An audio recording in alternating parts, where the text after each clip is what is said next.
Hai Andika, guys di sini di video kali ini kita akan membahas sebuah smartphone resmi dari Sharp. Tapi ini bukan Sharp yang bonus TV itu ya, kalau nggak salah namanya adalah Sharp R3. Ini adalah smartphone yang lain yang harganya cukup terjangkau dengan harganya cuman 2,5 jutaan aja. Tapi seperti biasa sebelum kita mulai videonya, buat kalian yang belum cuci tangan dulu. Kalau udah cuci tangan langsung aja subscribe channel ini, karena di channel ini kita akan membahas informasi menarik mengenai dunia gadget dan juga teknologi yang akan membuat hidup kalian lebih inspiratif dan produktif. Dan perkenalkan, ini adalah Sharp Aquos V, sebuah smartphone yang resmi dari Sharp yang masuk ke Indonesia. Dan di sini ada bundlingnya kartu SIM 4 ini. Nah, kita lepas aja plastiknya biar nggak refleks ya. Nah, kalau untuk boxnya sendiri putih, mirip dengan boxnya Huawei kalau putih kayak gini ya. Cuman di sini ada tulisan Aquos, nggak ada kayak gambar smartphone-nya.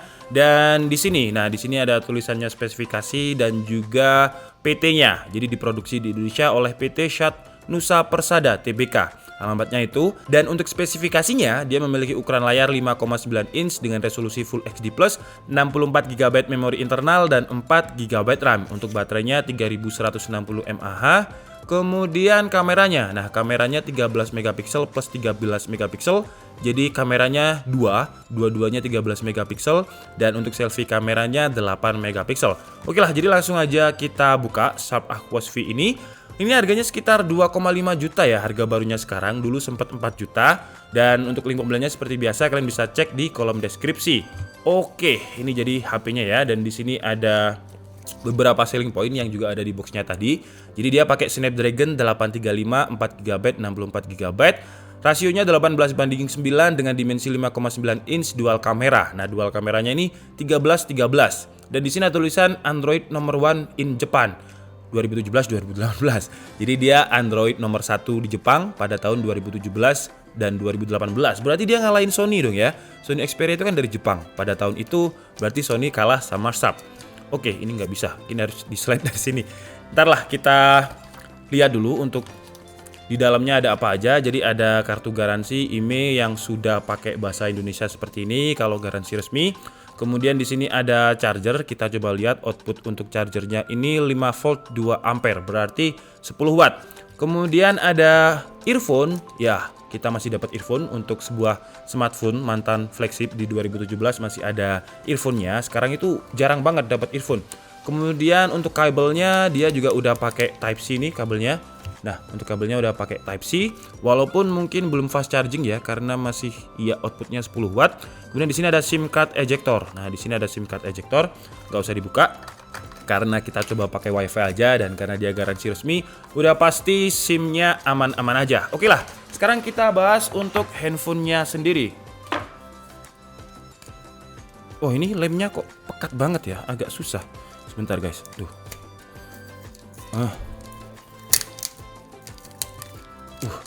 Agak alot loh ini. Oke. Sampai nyala loh dia, kepencet ya. Oke lah, sekarang kita bahas dulu ya di bagian belakangnya. Wadaw, fingerprintnya menurut saya, first impression saya, fingerprintnya ini terlihat gede banget. Ya walaupun pas, tapi menurut saya terlalu besar. Kemudian di sini ada kameranya yang katanya tadi 13 megapiksel, kemudian ada LED flash.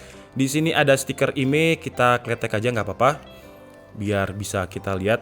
Nah, di sini ada logo Sharp, ada Aquos. Kemudian di sebelah sini ada tombol lock dan off, ada volume up and down.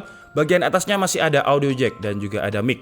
Kemudian di kirinya ada SIM card, di bagian bawahnya ada charger Type-C, lubang mic dan juga speaker ini harusnya ya. Oke, jadi mungkin ini saya aktivasi dulu ya, dan untuk layarnya ini dia udah pakai Corning Gorilla Glass 5. Sedangkan ini plastik kayaknya ya. Di GSM Arena nggak ada keterangan dia pakai build quality-nya apa, cuman terlihat kalau dia ini plastik. Kemudian untuk ini aluminium nih. Plastik juga kayaknya nih. Tapi dingin. Jadi kayaknya back covernya ini plastik, tapi aluminiumnya di bagian tulang. Kemudian di GSM Arena ini juga diterangkan kalau dia dikeluarkan 2019 November. Tapi masih pakai Snapdragon 835. Berarti mungkin barang rebranding atau barang apa, karena seharusnya sih Snapdragon 845 atau 855 lah ya harusnya, tapi mungkin dimasukkan ke kelas mid-range oleh Sharp Aquos. Oke, jadi handphonenya sudah selesai kita aktivasi dan juga kita install untuk beberapa benchmark. Dan mungkin sekarang kita cek dulu ya untuk bloatware-nya, karena ini kan garansi resmi, biasanya itu ada bloatware atau syarat untuk TKDN. Nah, di sini ada My Telkomsel, kemudian ada ID 3 Store, Wawa Games, Sharp ID, dan lain-lain. Nggak terlalu banyak sih ya, nggak terlalu banyak untuk aplikasi bloatware-nya. Dan sekarang langsung aja kita cek untuk spesifikasinya. Pertama kita lihat dulu untuk sistemnya. Jadi memori internalnya dia pakai 64 GB dengan RAM-nya 4 GB. Lumayan dengan harga 2,5, 64 GB dan 4 GB. Kemudian untuk CPU-nya Snapdragon 835 10 nanometer dengan 8 core. Walaupun ini Snapdragon 835, tapi kalau saya kutip dari GSM Arena, ini adalah HP yang dikeluarkan 2019. Jadi umurnya nggak terlalu tua. Kemudian untuk displaynya memiliki resolusi 1080 x 2160 Full HD Plus berarti ya. Kemudian dimensinya 5,84 inch 414 dpi dengan GPU-nya Adreno 540. Kemudian untuk sistem Android-nya tadi udah saya coba untuk upgrade tapi nggak ada upgrade, jadi Android-nya masih Android 9. Sebentar, apa tadi saya salah ya? Kayaknya udah. Jadi sistem, kemudian kita masuk ke bagian sistem update. Nah ini, your system is up to date Februari 2020. Jadi entah apakah akan dapat Android 10 nanti atau gimana. Tapi yang jelas sekarang masih dapatnya Android 9. Kemudian untuk spesifikasi lain kita coba lihat di baterai. Baterainya 3090 mAh, nggak terlalu besar sih ya. Kemudian kita lihat untuk kameranya.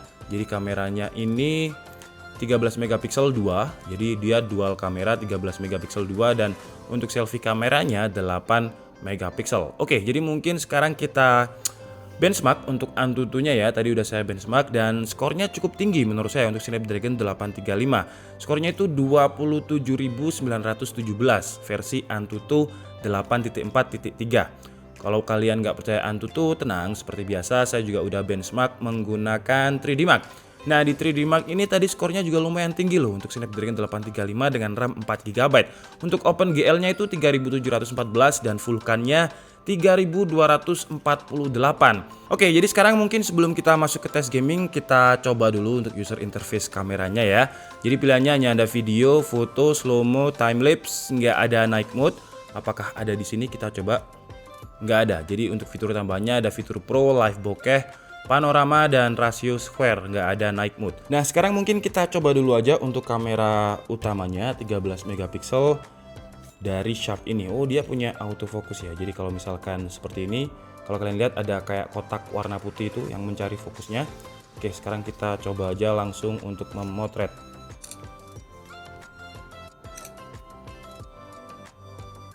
Oke, dan sekarang kita coba untuk videonya. Videonya dia bisa mode berapa?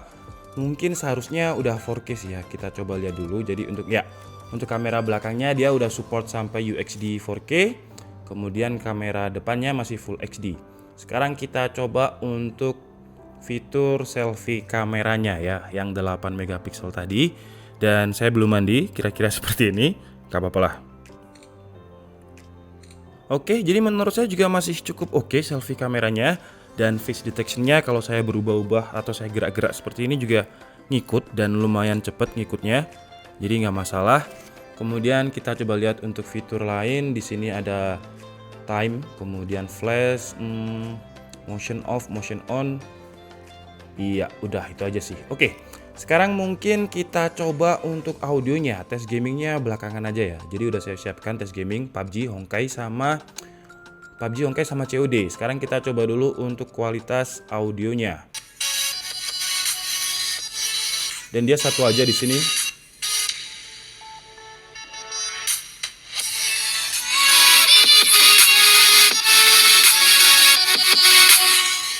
Oke, jadi satu aja dan suara bassnya cempreng banget. Bahkan bisa saya bilang asal ada lah suaranya. Pokoknya ada lah suaranya kayak gitu ya. Nggak terlalu spesial, standar banget. Oke, jadi sekarang langsung aja kita coba untuk tes gaming dulu. Pertama kita coba dulu di game PUBG dengan settingannya smooth dan frame rate-nya ekstrim.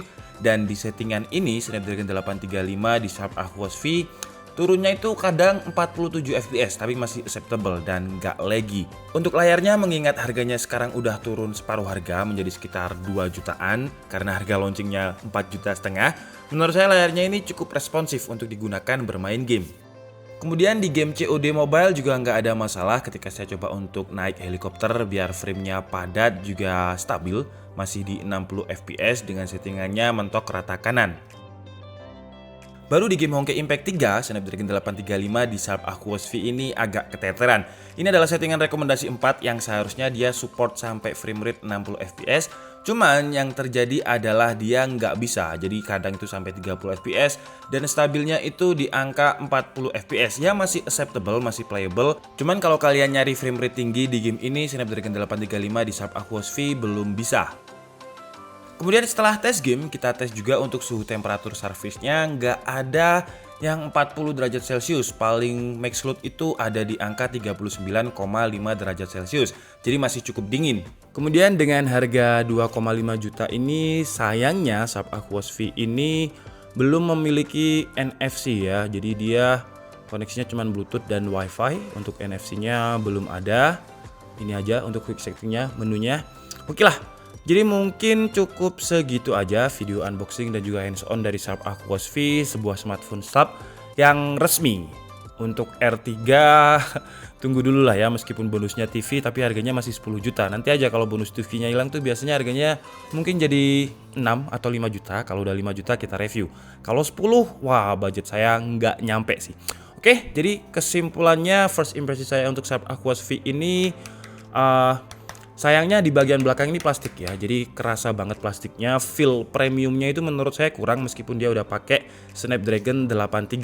Tapi untungnya untuk bagian layarnya dia udah pakai Corning Gorilla Glass 5. Kemudian untuk chipsetnya juga masih mending, hampir 300.000 untuk versi Antutunya yaitu Snapdragon 835. Jadi kalau misalkan digunakan untuk game seperti yang kalian lihat tadi masih cukup oke. Kemudian kalau dari segi desain menurut saya kekurangannya adalah dia agak kurang modern ya, karena framenya menurut saya masih cukup tebal. Frame kiri kanannya tebal, frame atas bawahnya juga cukup tebal.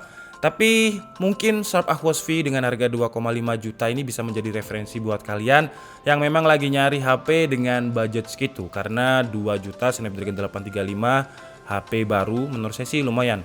Ini juga lumayan smooth ya, karena dia pakai Android vanilla yang nggak macem-macem. Jadi buat kalian yang suka dengan UI-nya Android yang simple seperti ini, masih cukup oke. Oke, jadi mungkin cukup segitu aja ya video kita kali ini. Saya minta maaf kalau ada kesalahan dalam penyampaian informasi. Seperti biasa, kalian bisa mengkoreksinya di kolom komentar. Saya Andika Setiabudi and see you on the next video. Bye-bye.